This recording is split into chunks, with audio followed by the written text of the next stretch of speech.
A paz do Senhor para todos. A nossa lição de hoje é a lição de número 1 do terceiro trimestre do ano de 2023, que tem por título A Igreja Diante do Espírito da Babilônia.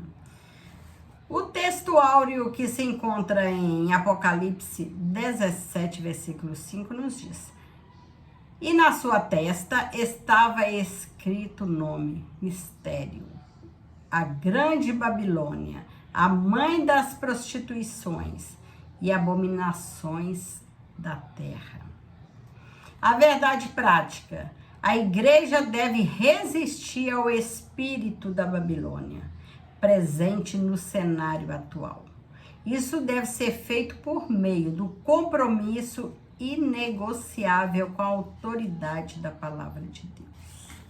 A lição de hoje vai nos fazer um alerta para a gente ficar sempre atento, para a gente não negociar a nossa presença com Deus, o nosso direito de ter o Senhor em nossas vidas.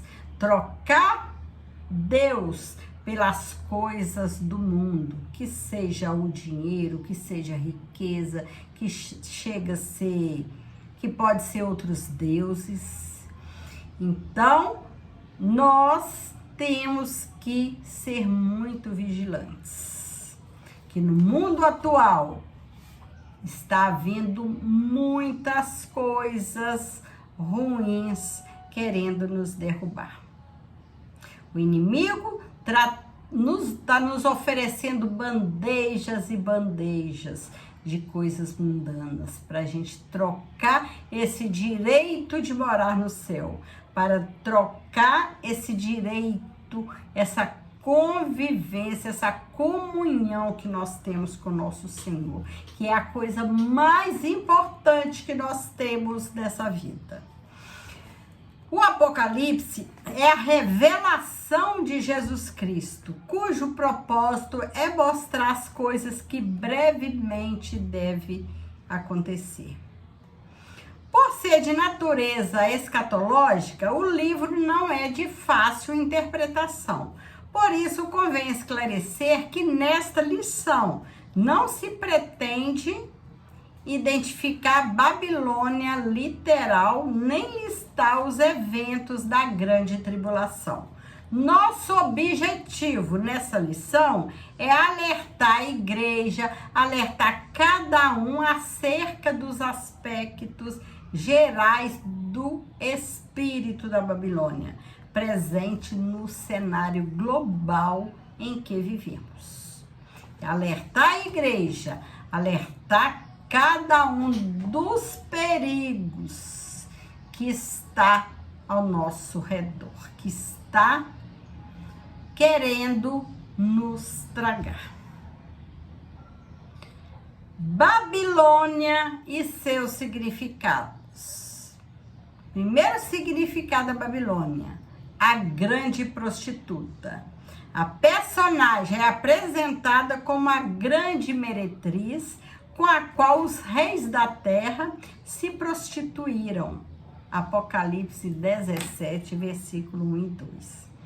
No texto bíblico destacam-se 3 termos gregos: porne, prostituta; porneu, prostituir-se; e porneia, que significa prostituição. Na mensagem dos na mensagem dos profetas no Antigo Testamento, essas expressões apontam para a idolatria, isto é, a prostituição espiritual. Em Apocalipse, as muitas águas onde a prostituta se assenta simboliza multidões seduzidas pela idolatria, paganismo e sua oposição à fé cristã. Assim, a prostituta é identificada como uma das facetas da imoralidade e do falso sistema religioso, representado pelo espírito da Babilônia. Apocalipse 14:8 e 17, 5. 2. A mulher e a besta escarlata.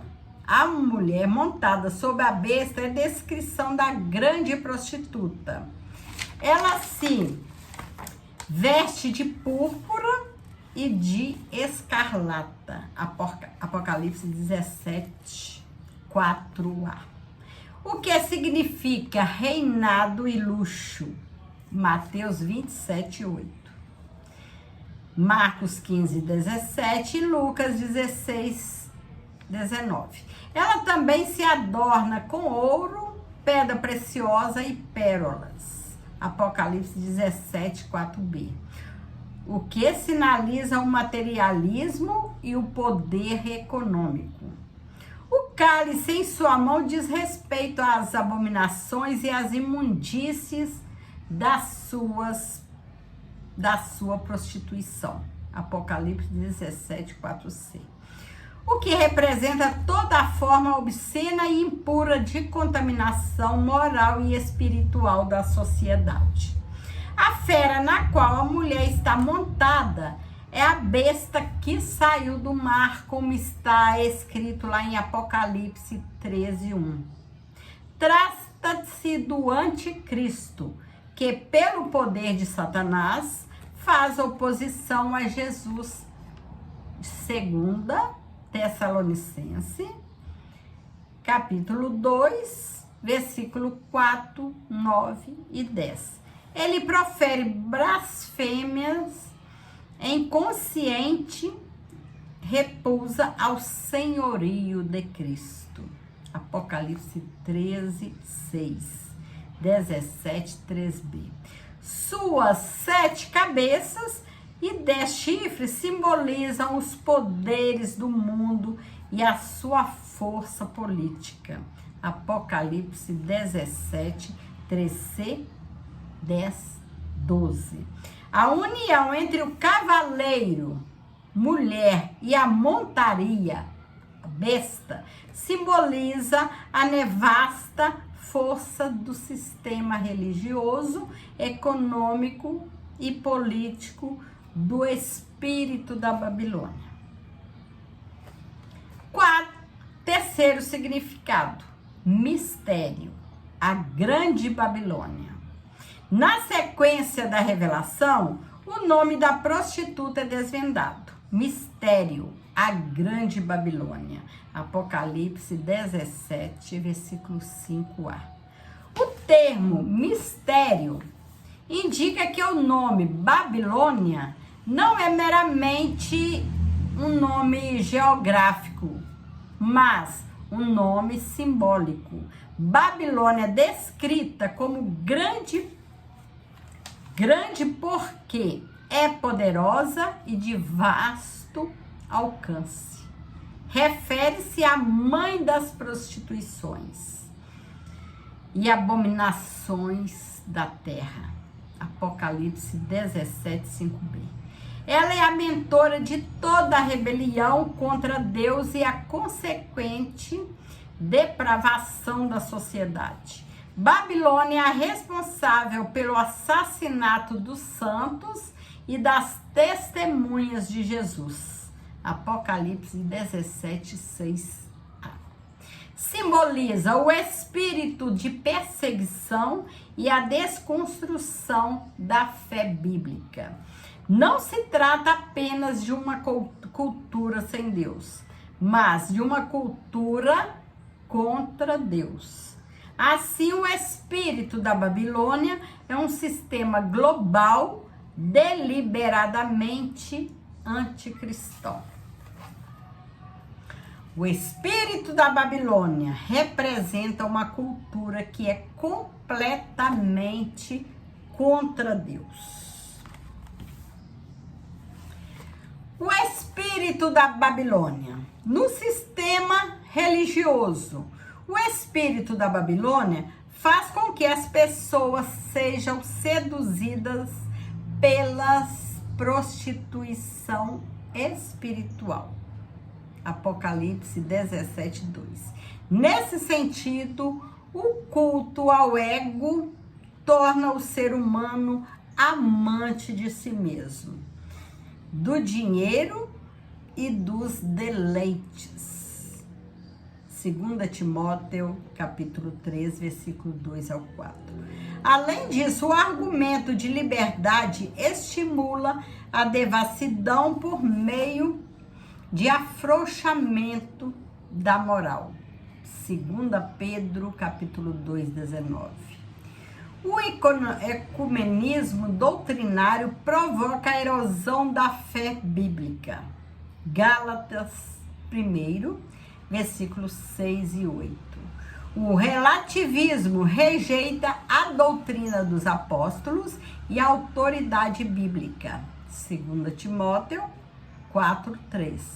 O humanismo reinterpreta e ressignifica os mandamentos divinos.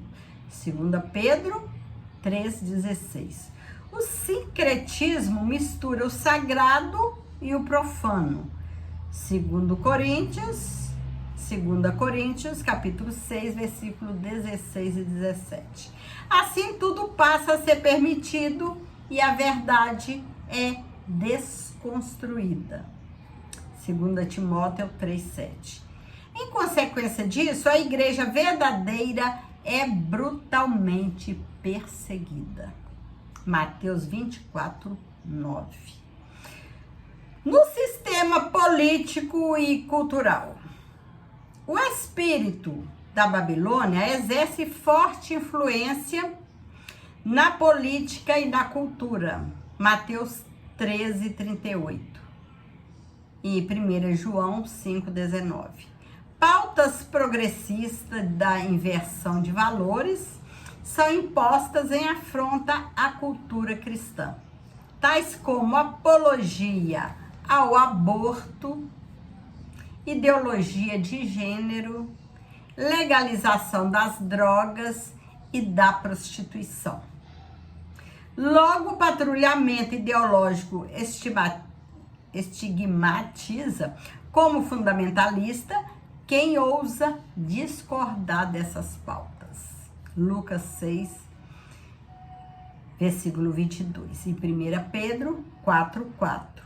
A censura contra quem defende os valores bíblicos. Lucas 12, 11, 12. A grande mídia, as artes, a literatura e a educação promovem o doutrinamento contrário à fé cristã. Coagida pelo politicamente correto, a sociedade assimila e defende a nova cultura. Nesse contexto, cristãos são perseguidos e julgados. Hoje vivemos num mundo atual que o certo vira errado, é visto como errado, e o errado é visto como certo. Por isso, o cristão, a igreja, tem sofrido perseguição. Tem sofrido perseguição por falar a verdade, por seguir os caminhos certos do Senhor. No sistema econômico, o livro de Apocalipse registra o enriquecimento dos mercadores por meio da exploração da luxúria e da licenciosidade do espírito da Babilônia. Ele mostra como o comércio e o governo subornam os cidadãos por avareza, dinheiro e poder. As pessoas são motivadas a levar vantagem financeira, ilícita e moral em prejuízo do próximo. Provérbios 16, 29. A sociedade é extorquida em troca de satisfação dos prazeres pecaminosos e consumismo desenfreado. Nesse sentido, o materialismo, os deleites e a autossuficiência conduzem o ser humano a confiar no dinheiro. E os que controlam a economia impõem embargos, tributos e multas a desfavor do cidadão imponente. A posição da igreja diante do espírito da Babilônia. Primeiro, não negociar a ortodoxia bíblica. A palavra ortodoxia vem do grego ortos, que significa correto, e da expressão doxa, do verbo dóquio, com sentido de crer. A junção dos termos traz a ideia de crença correta.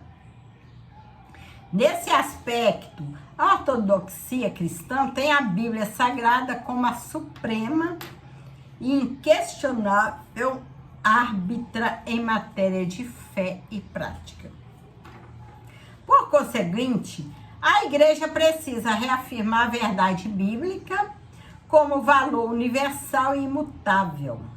Assim, por meio do estudo bíblico sistemático e doutrinário, torna-se possível capacitar o crente para enfrentar o espírito da Babilônia e suas ideologias contrárias aos valores absolutos da fé cristã, com mansidão, temor e boa consciência.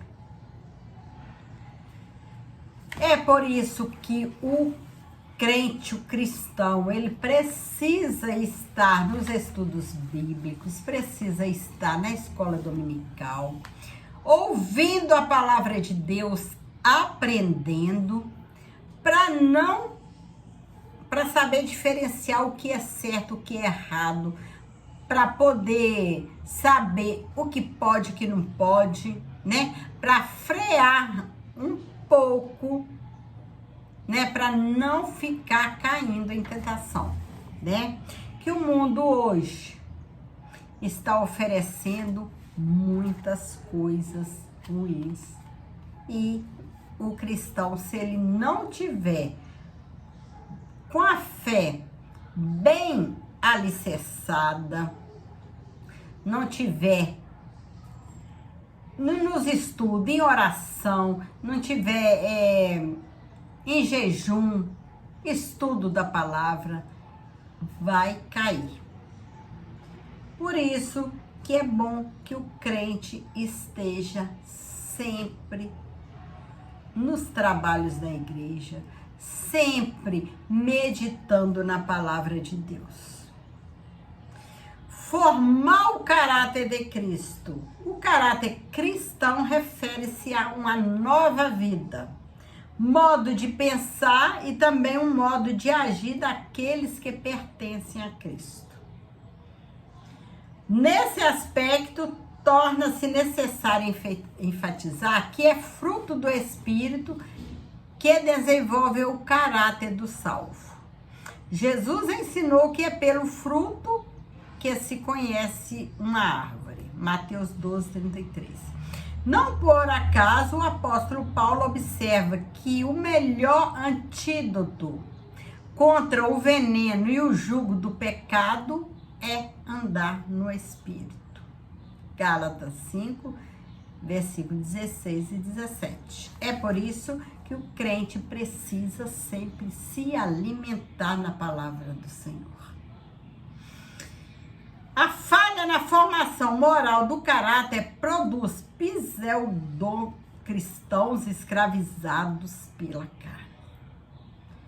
Portanto, a igreja que prima pelo estudo e aplicação da palavra de Deus produz crentes espiritualmente maduros, capazes de resistir ao espírito da Babilônia, presente no cenário global. A igreja precisa investir nos estudos, né? Formar os novos crentes, né? Os novos convertidos, alimentar eles da palavra de Deus, né? Oferecendo estudos para que eles possam amadurecer, né? Para poder resistir ao espírito da Babilônia. Que que está presente no cenário global.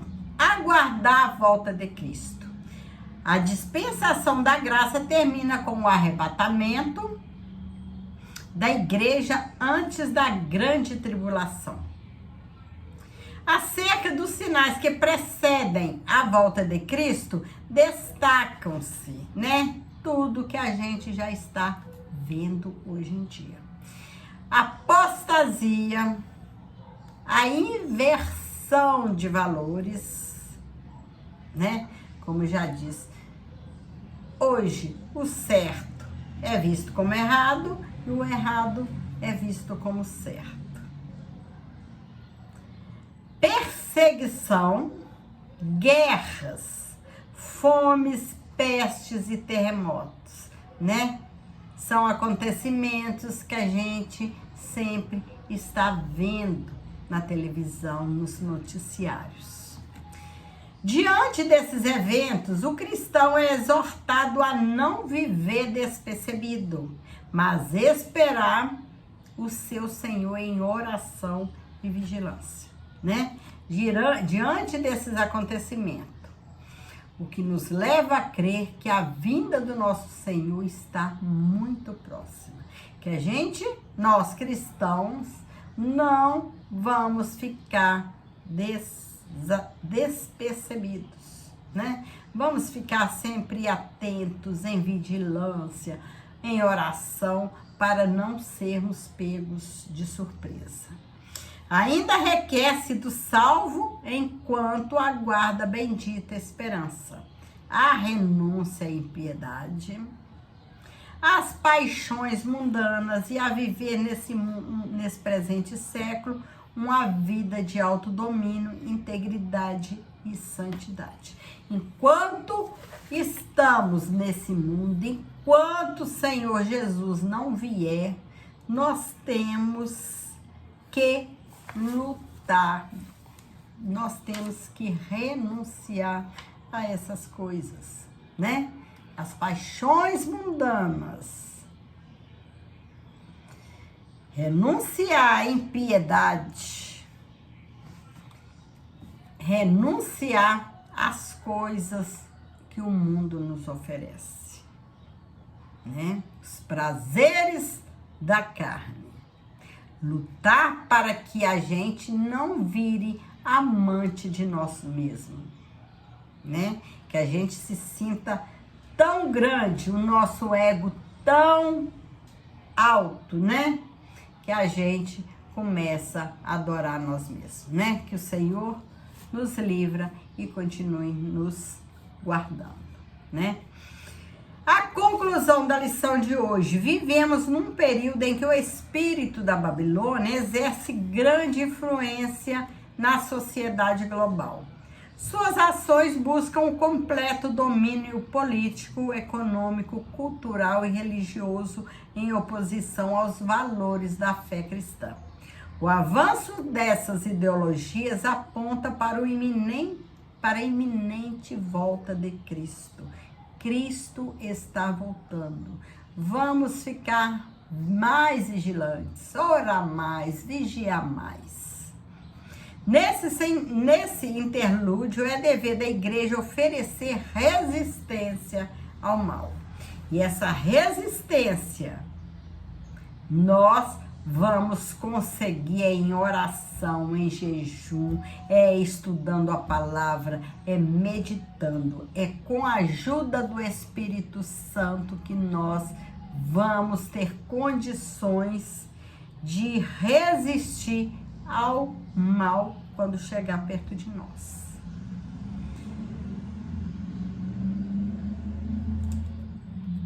Oferecer resistência ao mal. Ensinar doutrina bíblica.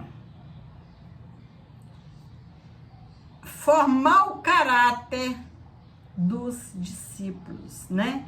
Os novos crentes, aquelas pessoas que chegam, né? Novos crentes que ainda é crente, ainda que precisa mais de estudo, precisa mais, né, tem sede na palavra. A igreja precisa oferecer esse estudo da palavra precisa oferecer alimento para que o cristão possa amadurecer na fé, para que ele possa resistir o mal quando vier e santificar-se para a vinda do Senhor, né?